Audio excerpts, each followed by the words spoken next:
Ang aklat ng Acts Kabanata 12. Nang panahong ding yun, pinagbuhatan ng kamay ni Haring Herodes ang ilan sa kapulungan, upang abusuhin sila.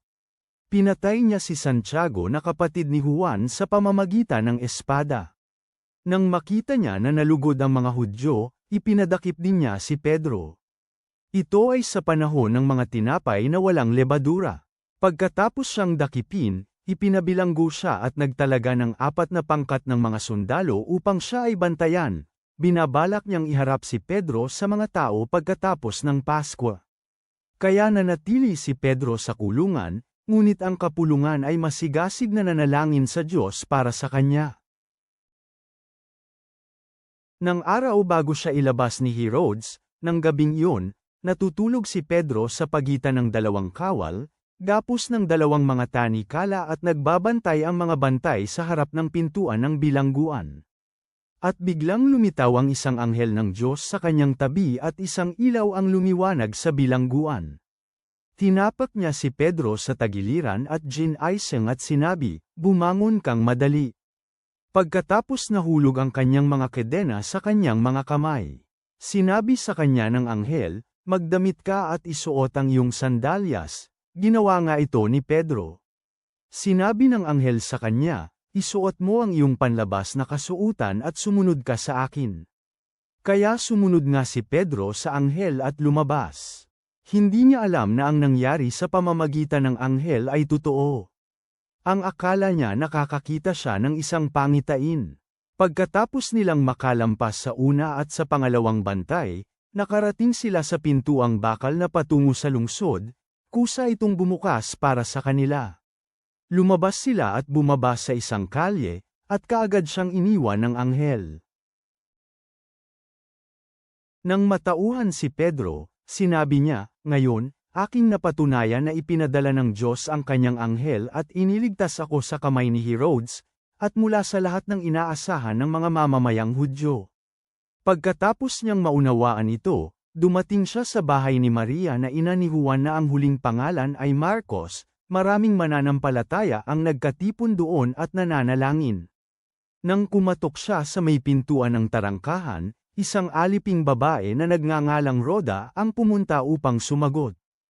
Nang makilala niya ang tinig ni Pedro, sa kanyang kagalakan, hindi niya nabuksan ang pintuan, sa halip, tumakbo siya sa silid at kanyang ibinalita na nakatayo si Pedro sa may pintuan. Kaya sinabi nila sa kanya, "Nababaliw ka na." Ngunit kanyang ipinilit na ito ay totoo. Kanilang sinabi, ito ang kanyang anghel.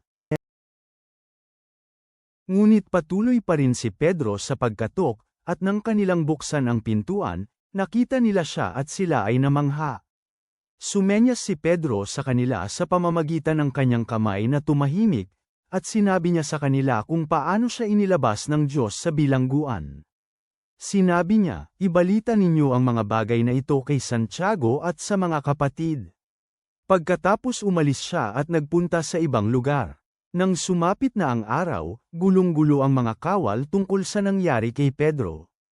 Pagkatapos siyang hanapin ni Herodes at hindi matagpuan, tinanong niya ang mga bantay at iniutos na patawan sila ng kamatayan.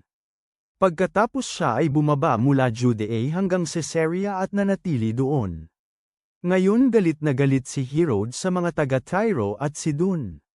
Pumunta sila sa kanya na magkakasama. Hinikayat nila si Blasto, na kanang kamay ng hari, upang tulungan sila. Pagkatapos humiling sila ng kapayapaan, dahil ang kanilang bansa ay tumatanggap ng pagkain mula sa bansa ng hari.